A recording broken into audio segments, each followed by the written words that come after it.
നമസ്കാരം. ഇന്ന് നമ്മൾ ചിരട്ടയിൽ ഒരു മോസ് ഗാർഡൻ ആണ് ഉണ്ടാക്കാൻ പോകുന്നത്. ആദ്യം തന്നെ സാൻഡ് പേപ്പർ ഉപയോഗിച്ച് നമുക്ക് ചിരട്ട വൃത്തിയാക്കിയെടുക്കാം.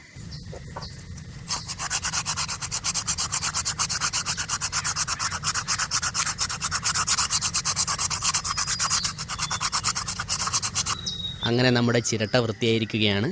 ഇനി നമുക്ക് കളറിന് വേണ്ടി സീലർ അടിച്ചു കൊടുക്കാം. ഇനി സീലർ കയ്യിലില്ലാത്തവരാണെങ്കിൽ അത് അടിക്കണമെന്ന് നിർബന്ധമൊന്നുമില്ല.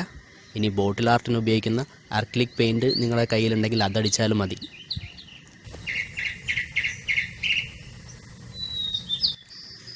ഇനി ചിരട്ടയിലേക്ക് മണ്ണിട്ട് കൊടുക്കുന്നതിന് മുൻപ് അതിലേക്ക് കുറച്ച് ചിരട്ടക്കരി ഇട്ട് കൊടുക്കുക.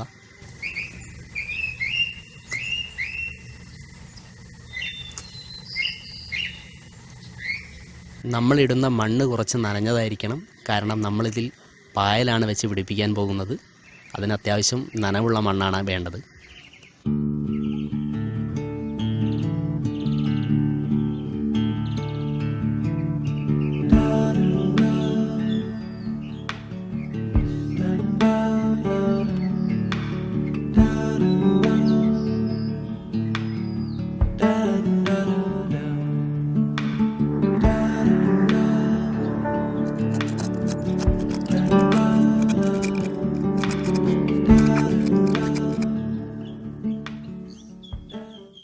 മോസ് വെക്കുന്നതിന് മുൻപ് ഒന്നുകൂടി ചെറുതായൊന്ന് വെള്ളം സ്പ്രേ ചെയ്ത് കൊടുക്കുക. നമ്മൾ നേരത്തെ തന്നെ കളക്ട് ചെയ്ത് വെച്ച പായലാണ് ഇനി വെച്ച് കൊടുക്കാൻ പോകുന്നത്.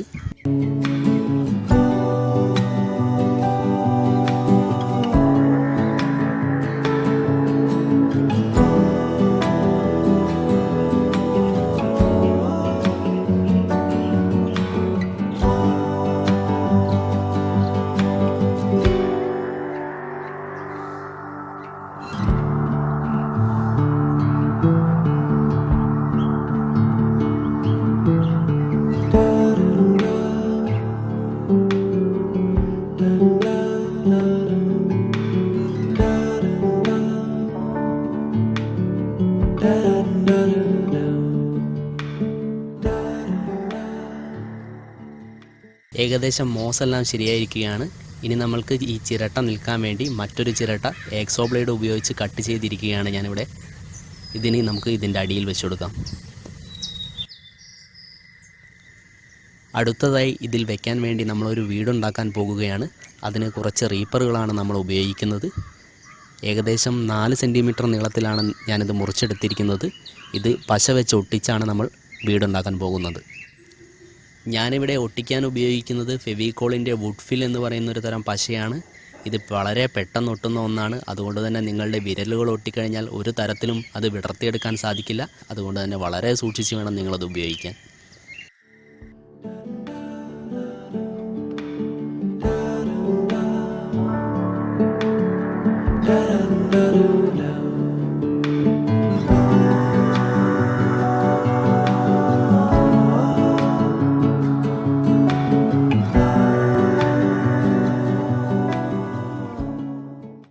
നമ്മുടെ വീട് ശരിയായിരിക്കുകയാണ്. ഇനി നമുക്കിത് ചിരട്ടയിൽ വെച്ച് കൊടുക്കാം.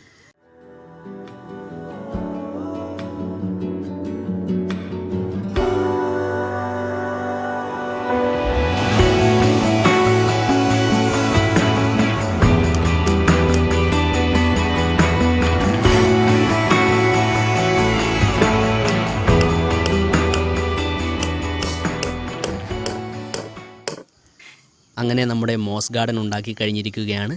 ഇത്തരത്തിലുള്ള കൂടുതൽ വീഡിയോകൾ ലഭിക്കുവാൻ വേണ്ടി നിങ്ങൾ ഈ പേജ് ലൈക്ക് ചെയ്യുക. വീഡിയോ കണ്ട എല്ലാവർക്കും നന്ദി.